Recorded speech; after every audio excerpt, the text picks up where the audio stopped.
Bonjour, dans cette vidéo, on va traiter des notions liées au conducteur en équilibre électrostatique, à savoir la capacité d'un conducteur et les condensateurs. Maintenant, on va voir la notion de la capacité d'un conducteur en équilibre électrostatique. Considérons un conducteur limité par la surface S portant une charge totale Q répartie avec la densité surfacique sigma de potentiel V constant, soit un élément de surface infinitésimale ds centré sur le point P. Par définition, le potentiel élémentaire produit par la charge élémentaire dQ contenu dans ds au point M de la surface du conducteur s'écrit le potentiel élémentaire égale à sigma ds sur 4pi epsilon 0 pm. Avec pm, c'est la distance qui sépare la portion de charge dQ contenue dans ds du point M. Et le potentiel total en M, produit par la charge totale Q, se calcule de la façon suivante. Le potentiel en M, c'est 1 sur 4pi epsilon 0, l'intégrale de surface de la quantité sigma ds sur pm. La charge totale du conducteur s'écrit Q, c'est l'intégrale de surface de la quantité sigma ds. Si l'on multiplie sigma par un coefficient K dans l'expression du potentiel et de la charge totale, on passe à un autre état d'équilibre caractérisé par un potentiel V' égal à K fois V et une charge totale Q' égale à K fois Q, répartie avec une densité surfacique sigma'. On remarque que le rapport de la charge totale et le potentiel reste constant. Q sur V égale à Q' sur V'. Cette constante, qui est toujours positive, s'appelle la capacité d'un conducteur en équilibre dont l'unité est le Faraday et qui dépend uniquement des caractéristiques géométriques du matériau dont il est fait le conducteur. Prenons maintenant l'exemple d'un conducteur sphérique de rayon grand R et de charge Q. Pour calculer sa capacité, on va utiliser l'expression de tout à l'heure pour le calcul du potentiel en un point de la sphère conductrice. Alors le potentiel en tout point de la sphère égale au potentiel au centre de la sphère qui est égal aussi à 1 sur 4pi epsilon 0, l'intégrale de surface de la quantité sigma ds sur R. D'autre part, on a Q égale à l'intégrale de surface de la quantité sigma ds. Alors, le potentiel s'écrit en fonction de la charge totale, V égale à Q sur 4pi epsilon 0 R. Alors, la capacité de ce conducteur sphérique s'écrit finalement C égale à 4pi epsilon 0 R. On appelle condensateur tout système de deux conducteurs en influence électrostatique. Chaque conducteur est appelé armature du condensateur. On distingue généralement deux types de condensateurs. Condensateur à armature rapprochée, c'est-à-dire les deux conducteurs sont en influence partielle, et les condensateurs à influence totale, c'est-à-dire l'un entoure totalement l'autre. On représente un condensateur par le symbole suivant, où V1 et V2 sont les potentiels respectifs de chaque conducteur. Et puisque les deux conducteurs sont en influence, alors leur charge en valeur absolue est la même.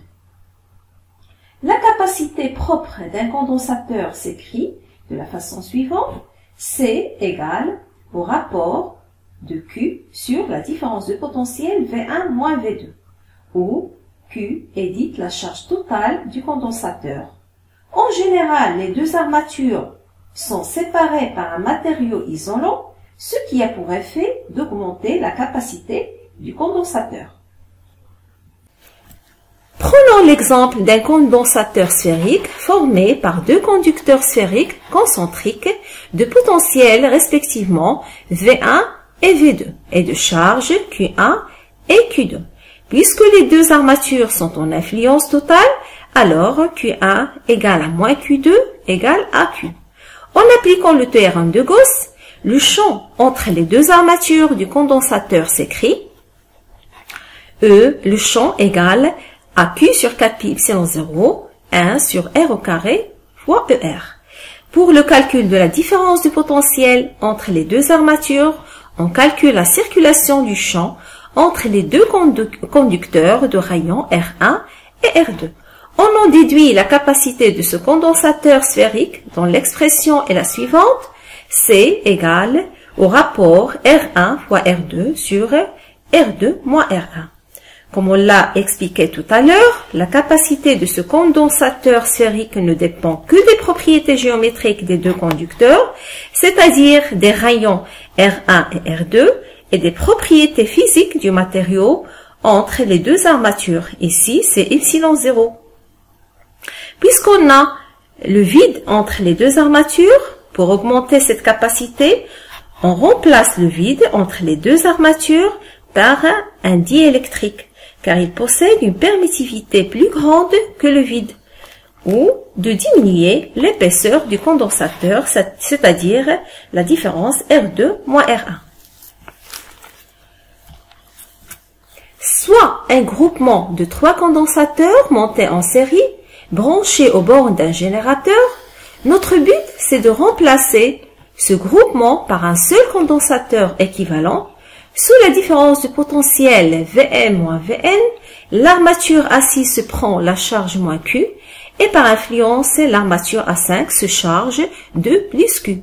De même, pour les autres armatures, porteront aussi la même charge Q. La différence de potentiel entre les bornes de ce groupement de condensateurs est égale à la somme des différences de potentiel entre les bornes de chacun de ces 3 condensateurs.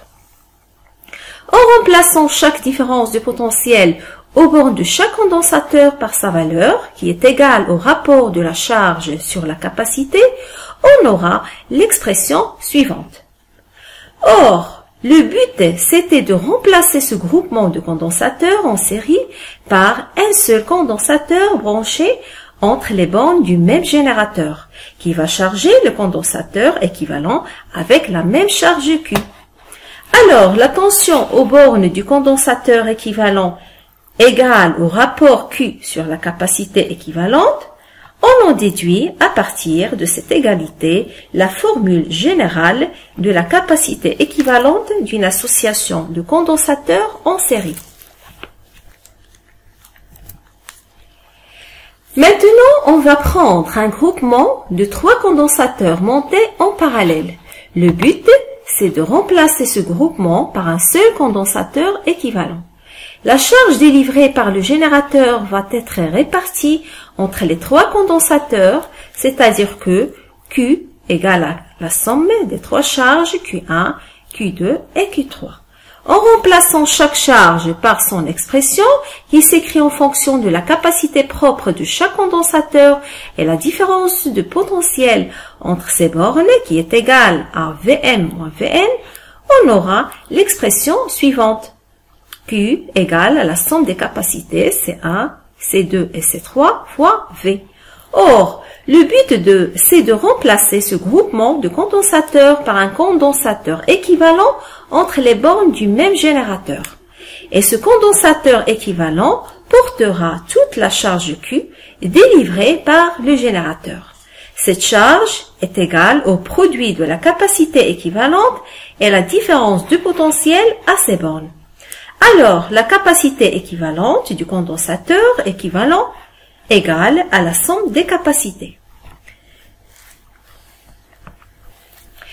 Merci, au revoir et à la prochaine vidéo.